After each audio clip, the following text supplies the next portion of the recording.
tayo sa press conference ng Philippine Statistics Authority para sa mga paunang resulta ng 2024 February Labor Force Survey. We are pleased to welcome the press and media partners here with us on-site at online today. Ako po si Janine Almeda, ang inyong moderator for today's press briefing. Bago po natin simulan ang ating press conference, gusto po naming ipahayag na ito ay naka-live stream sa ating PSA Facebook page.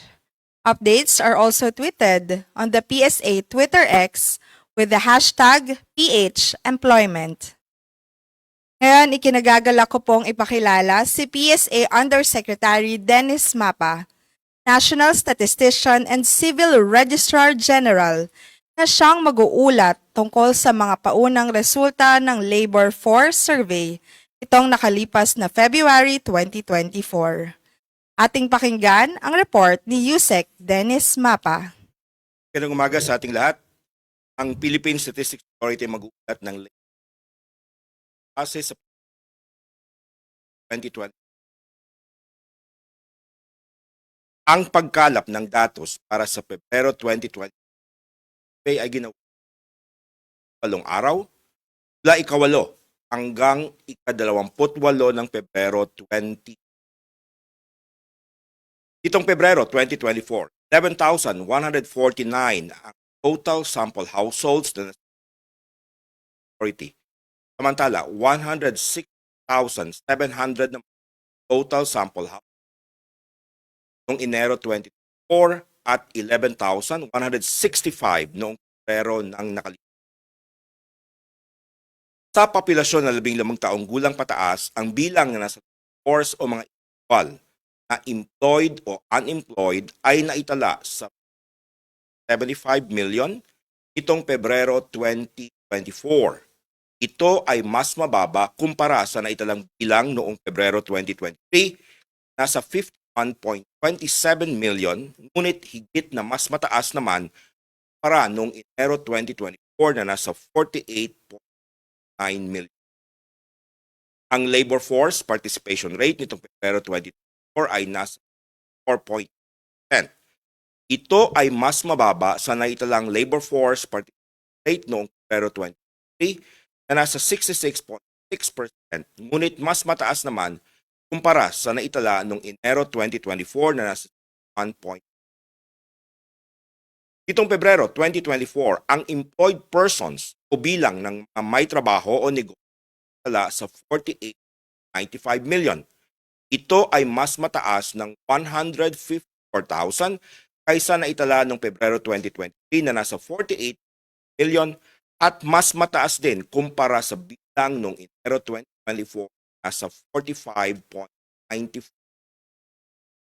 Ang employment rate nitong Pebrero 2024 ay nasa 96.5%. Ito ay mas mataas kumpara sa employment rate na naiulat noong Pebrero 2023 at noong Enero 2024 na nasa 95.5% at 95.5%. Ang unemployed persons o bilang na nasa labor force na walang trabaho o negosyo nitong Pebrero 2024 ay nasa 1.8 million. Ito ay higit na mas mababa kaysa na italang bilang ng unemployed persons Pebrero 2023 nasa 2.48 million at mas mababa rin kumpara noong Enero 2024 na nasa 2.50. Ang unemployment rate ay naitala sa 3.5% o 35 sa kada 1,000 na individual na sa labor force ang walang trabaho o negosyo noong Pebrero 2024. Ito ay mas mababa kumpara sa unemployment rate noong Pebrero 2023 na nasa 4.8% at noong Enero 2024 na nasa 4.5%. Ang bilang ng underemployed nitong Pebrero 2024 ay naitala sa 6.08 million. Ito ay mas mababa ng 210,000 para sa bilang ng underemployed noong Pebrero 2023. Mas mababa rin ito ng 318,000 kumpara sa bilang ng underemployed noong Enero 20. Ang underemployment rate ni Pebrero 2024 ay nasa 12.4%. Ito ay bahagyang mas mababa kumpara sa naiulat na underemployment rate noong Pebrero 20 nasa 12.9% at higit na mas mababa kumpara sa naiulat noong Enero 2024 na nasa 39%. Kung atin namang susuriin ang mga datos ayon sa kasarian sa buwan ng Pebrero 2024, ang labor force participation rate ng mga kalalakihan ay nasa 75.5%. Ito ay nanatiling mas mataas kaysa force participation rate ng mga kababaihan na nasa 4. Itong Pebrero 2024, ang employment rate ng mga kalalakihan ay nasa 10% at mas mataas kaysa na italang employment rate ng mga kababaihan na nasa 96%. Samantala, 3.3% o 33 sa kada isang libo na kalalakihan naman na nasa labor force ang walang trabaho on pero 24. Ito ay mas mababa kaysa unemployment rate ng mga kababaihan na nasa 3%. Sa mga employed persons na kalalakihan nitong Pebrero 2024, 38% sa kanila ay underemployed. Higit na mas mataas ito kumpara sa underemployment rate ng mga kababaihan na nasa 10 lamang. Kung ang datos ng pangunahing sektor naman ng ating piliin nitong Pebrero 2024, ang service sector pa rin ang nanatiling bumubuo. May pinakamalaking bahagi ng labor force na may 6.6 share. Kasunod dito ang agriculture sector na may 23% share, habang ang industry sector naman ay may share na 81%. Kung ikukumpara ang bilang ng may trabaho o negosyo sa mga subsectors Pebrero 2024 at noong Pebrero 2023, ang mga subsectors na may pinakamalaking pagtaas sa bilang ng may trabaho o negosyo ay ang mga susunod. Construction may dagdag na 470,000. Tumaas ang bilang ng employed sa construction of buildings, kabilang ang all types of residential and non-residential buildings, construction of projects, construction of other civil engineering projects katulad ng industrial facilities, dams, dikes. Pangalawa, ang transportation and storage may dagdag na 444,000.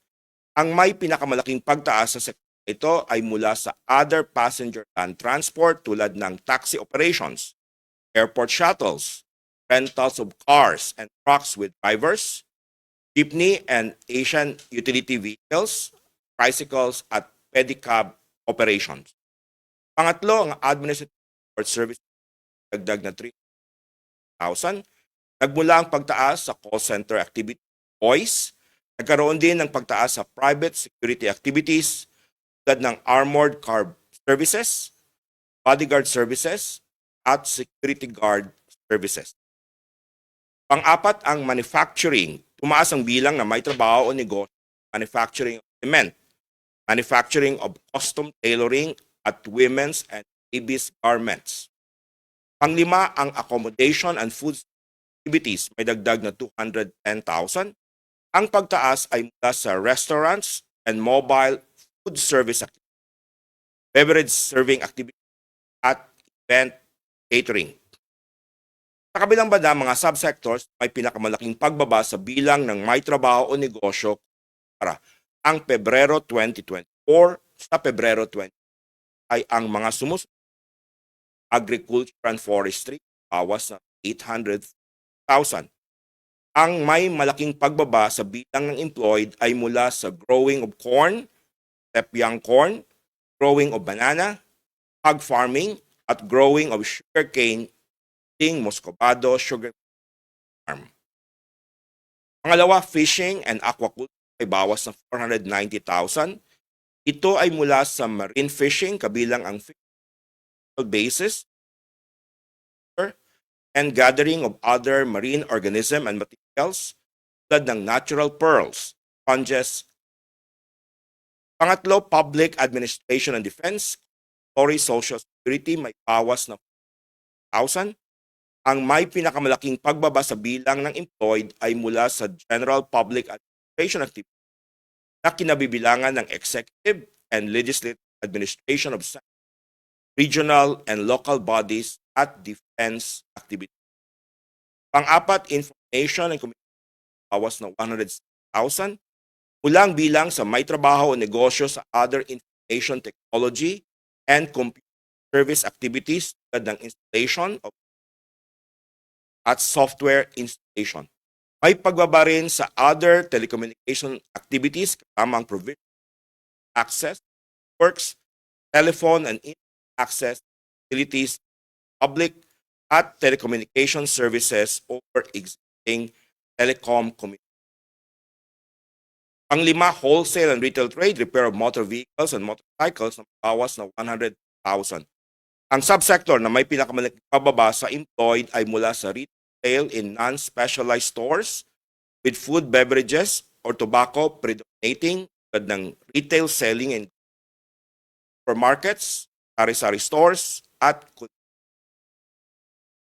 kung ikukumpara naman ang bilang ng may trabaho o negosyo sa mga subsectors nitong Pebrero 2024 sa Enero 2020, ang mga subsectors na may pinakamalaking pagtaas sa bilang ng may trabaho o negosyo: wholesale and retail trade, repair of motor vehicles and motorcycles, may dagdag na 1.61 million. Agriculture and forest, may dagdag na 1.03 million. Accommodation and food service activities, may dagdag na 325,000. Construction, may dagdag na 231,000. At transportation and storage, dagdag na 200,000. Sa kabilang banda, mga subsectors na may pinakamalaking pagbaba sa bilang may trabaho o negosyo kung ikukumpara ang Pebrero 2024 sa Enero 2024 ay ang mga fishing and aquaculture ay bawas ng 402,000 at information and communication ay bawas ng 107. Sa mga employed, 30.6% ang nagtatrabaho o nagninegosyo. Iaabot sa 40 hours sa isang linggo. Noong Pebrero 20, ito ay nasa 5.1% naman noong Pebrero 23 at 27.8% noong 4. Samantala, bumaba sa 5% ang nagtatrabaho ng lagpas sa 40 hours per week itong Pebrero 2024 mula sa 71.0% Enero 20. Itong Pebrero 2024 na itala sa 40.1 hours ang average hours work in a week ng mga may trabaho o may negosyo. Ito ay mas mataas kumpara sa naitalang average work in a week Pebrero 2023 na nasa 39.5% at mas mababa naman kumpara noong Enero 2024 na naitala sa hours. Kung susuriin naman ang mga employed persons ayon sa class of workers ni Pebrero 2024, ang wage salary earners pa rin ang nananatiling ay pinakamalaking bahagi ng employed na nasa 10%, kasunod self-employed without employed na may 27% share at unpaid family workers 7%. Ang employers own family farm o business ang bumubuo ay pinakamaliit na bahagi ng kabilang na 30.81 million workers classified as wage and salary workers. Mapapansin na ang nasa private sector, private establishment, ang may pinakamalaking share na nasa 49.9 percentage points. Ang workers, gobyerno, government corporation na may 8.5 percentage points at mga workers, private households na may 4 percentage points. Makikita ang mga workers in own family operated farm o business ang may pinaka-share may 0. Nitong Pebrero 2024, ang nakapagtala ng may pinakamalaking bilang ng pagtaas sa mga may trabaho o negosyo kung ikukumpara sa Pebrero 2023 ayon sa major occupation ay ang mga sumusunod. Craft and related trade workers, may dagdag na 511,000. Plant and machine operators and assemblers may dagdag na 400,000. Service and sales workers dagdag na 391,000. Clerical support work may dagdag na 200,000. At technicians and associate professional may dagdag na 111,000. Samantala ang mga sa mga major occupation groups na may pinakamalaking pagbaba sa bilang ng may trabaho o negosyo kung ikukumpara ang Pebrero 2024 sa Pebrero 2020 ay ang mga elementary occupations, bawas na 782,000. Skilled agricultural, forestry, and fishing workers, bawas na 378,000. At mga managers, bawas na 80. Kung ikukumpara naman ang bilang ng may trabaho o negosyo sa mga major occupation groups noong Pebrero 2024 sa Enero 2024, ang mga major occupations na may pinakamalaking pagtaas sa bilang ng may trabaho o negosyo ay ang mga sumusunod. Elementary occupation, dagdag na 1.31 million. Service and sales, dagdag na 1.08 million. Craft and related trade workers, may dagdag 68,000. Clerical support workers, dagdag na 250,000. At skilled agriculture, forestry, and fishing, dagdag na 195,000. Sa mga major occupation group na may pagbaba sa bilang ng may trabaho o negosyo kung ikukumpara ang Pebrero 2024 sa Enero 2024 ay ang mga sumusunod. Technicians and associate professionals may bawas 184,000 at managers bawas na 170. Dito nagtatapos ang aming pag-uulat sa ng Pebrero 2024 Labor Force Survey. Ang Philippine Statistics Authority ay magpapasalamat sa inyong pakikilahok. Press brief. Muli magandang araw sa atin. Maraming salamat, Undersecretary Mapa, para sa pagbabahagi sa amin ng mga paunang resulta ng February 2024 Labor Force Survey. Ngayon, matapos po natin marinig ang ulat ni Yusek Mapa, dito na po tayo sa bahagi ng ating open forum. At bago po natin simulan ang question and answer, nais po namin ipahayag na ang press kits ay aming ipapadala po via email para sa ating online participants at ipapamigay naman po dito sa ating media partners sa ating venue. Para sa mga nais pong magtanong, please raise your hand to be recognized. And for those online, pakigamit po ang ating raise hand feature or send your questions via our chat box. Kapag kayo po ay natawag upang magtanong, please state your name and organization. Ngayon, handa na po tayo. Suji.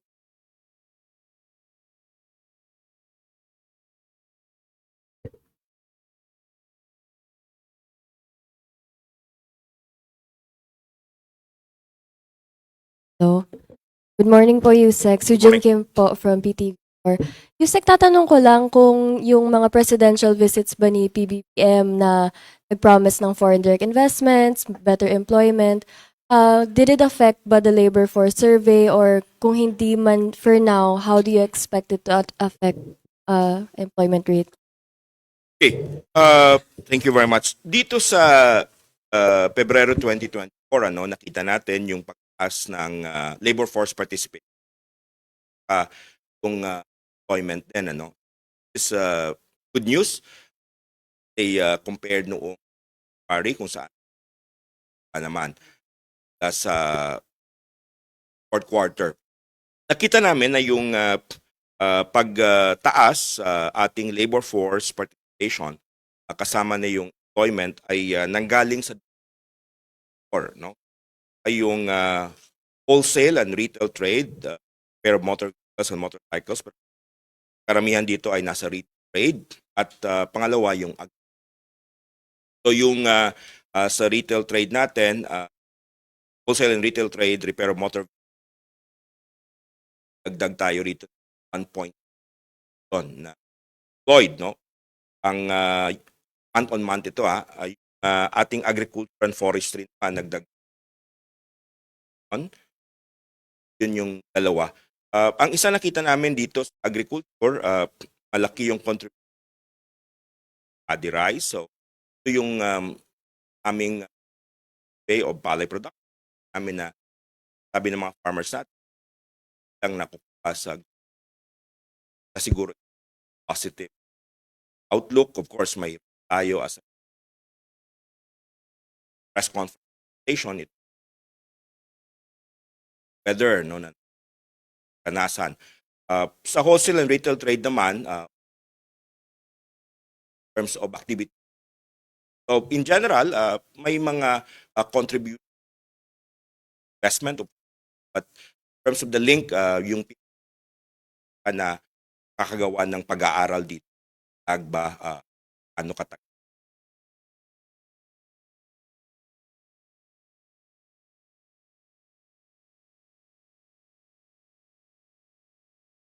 We'll proceed with a question online. Have from GMA News Online, Sir Ted Cordero. Saan po maa-attribute ang pagtaas ng employed at pagbaba ng unemployed in February? Are there seasonalities involved? Thank you, Ted. As I mentioned kanina, dalawa yung pinanggalingan ng laking numbers, ano? Wholesale retail trade, but more on the retail trade, yung agriculture. One, yung February kasi, yung Pebrero 20, nag-start ng open classes. Teo, marami ang karoon para doon is right. So yun nakikita. That's one big contributor.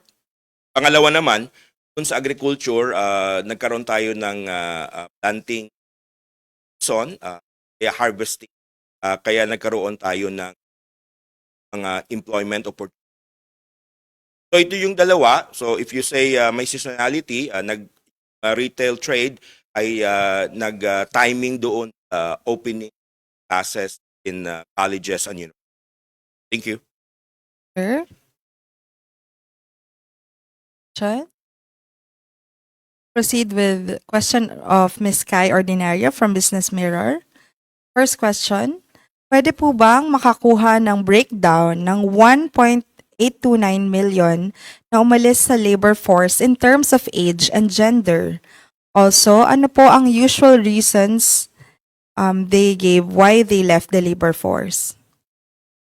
Okay, yung ating year-on-year to, ano yung tinatanong ni Kai mula February, kung i-compare natin yung Pebrero 2024 sa Pebrero 2023, ang wala sa labor force ay mga 1.83 million. Ang karamihan dito ay nagsabi na household family duties, ito yung pinakamataas, 1 million.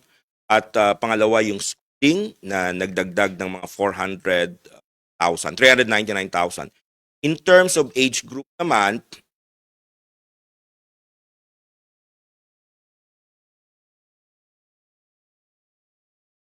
ang malaki ay nasa 15 to 24, mga 660,000, at 25 to 34, 360,000. Ang karamihan dito ay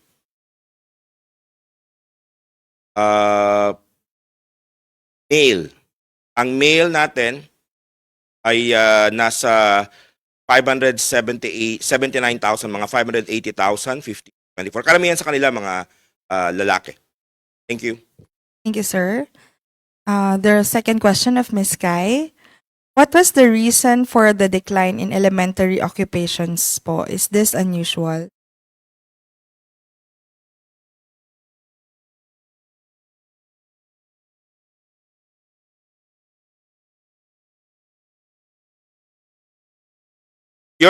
Sandali lang kaya, you're talking about year-on-year decline, no? Okay, yung malaking year-on-year, ang malaking drop sa atin ay nasa fishery and aquaculture. workers, no? Ito ay may bawas na 355,000. So substantial yung reduction sa work doon sa sektor ng fisheries. Pangalawa, yung shelf fillers, ito yung sa retail, 335,000. So, and crop farm laborers, mga 317,000. So, year on year, ito yung tatlong subsector na may malaking pagbaba. No? So, fisheries, 355,000, retail, 334,000, at crop farm laborers, mga 300. Thank you. Sir, thank you, Ms. Kai, for your question. Other question? You here on site? Yes, Sir Jackie? Good morning, sir. Morning. Sir, just ask, bakit po bumaba yung mean from 42? Ang sa compared sa January, so una, dumami yung ating workers. So normally, pag mataas ating employment, yun ang kadalasan na nangyayari. At nakikita rin natin bumaba yung ating underemployed. Ngayon nasa 0.08 million itong Pebrero 2024 compared to February 2020. Yun ang parang dynamics dito. Hours work week. So bumaba yung nagsabi na they work 40 hours or more. From January, kung i-compare natin January, ito ay yung number ay 3.05 million. Itong Pebrero 2021 ay lamang. Add one more question. Sir, may nakikita ba kayong weather-related jobs? Kasi may nataas bang or pagbabawas? Okay, yung Pebrero 2024 compared sa Enero 2020, month-on-month increase natin, sabi ko kanina, dalawang sektor, no? Ang galingan niya, yung wholesale and retail trade, nagdagdag ito ng 1 point ton, at yung agriculture, na yon. Substantial din yung dagdag doon, station 5,000, at construction, 230,000. Wholesale and retail trade, ito yung malaking dagdag talaga dahil nga, sabi ko kanina, open classes, colleges. So, ito yung pwedeng magkaroon ng patuloy akyat, in employment. Ang accommodation and food service activity, of course, dahil mayroon tayong summer vacation, ito usually naman ang tumataas. Sa agriculture, ito yung medyo mix. Sabi ko nga, depende sa situation on ground. May mga humabol ng plant ng harvest, but of course may mga areas kung saan yung naranasan at nagsabi sila na malaki damage doon crop. So dito naman may mga posible tayong sa number of work. So siguro idagdag ko lang para may konteksto tayo. Pebrero 2024, ang karamihan na nagdagdag ng trabaho ay mga babae, tayong number. Female actually had an increase 1.87 million in work. Ang male naman ay 1.14 million. Kaya kung napansin nyo kanina, maas yung ating employment saka labor force participation kababai. So substantial yung increase in employments at karamihan sa kanila ay dito rate. Thank you, sir. Thank you, Becky. Any other questions po?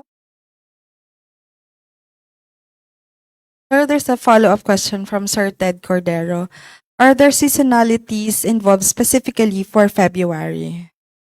Ang isang sabi ko kanina, yung isang malaking contribution ay yung opening of classes. So kadalasan naman doon nakita natin noong nag-open sa secondary saka primary school, tumaas yung nasa retail trade. So dito rin sa Colegio nag-open yata yung klase ng Pebrero 2024. So yun, isa sa masasabi nating seasonality. Of course, opening classes is as always positive impact on employment.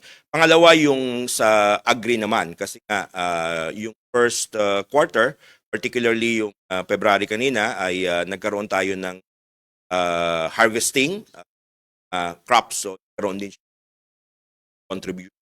On the other side naman, yung sa fishing and aquaculture, substantial din.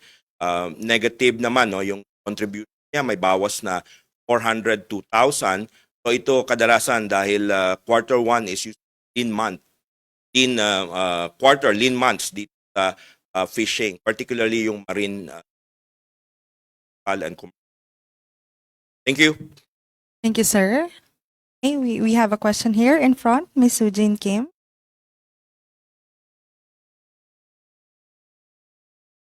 Sir, dun sa, di ba parang construction yung primary increase in terms of subsectors, would you say po ba, Yusek, na parang yung Build Better More program could attribute for the increase?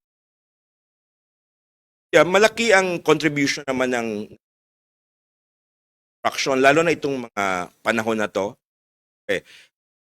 Naghahabol tayo doon bago magtag-ulan, ano? So this activities, investment in the public work sector contribute employment, particularly this. Alam naman natin malaki yung fire effect. Nagsispread din ito ang sectors, particularly. Thank you. From online, we have from Ms. Kai Ordinario. Sir, the 1.8 million unemployed Pinoys was the lowest since when po? From our time series, ito ay second lowest. Ang pinakamababa ay noong September 2023 na nasa 1.6 million. Second lowest. Thank you. Other questions? How about online?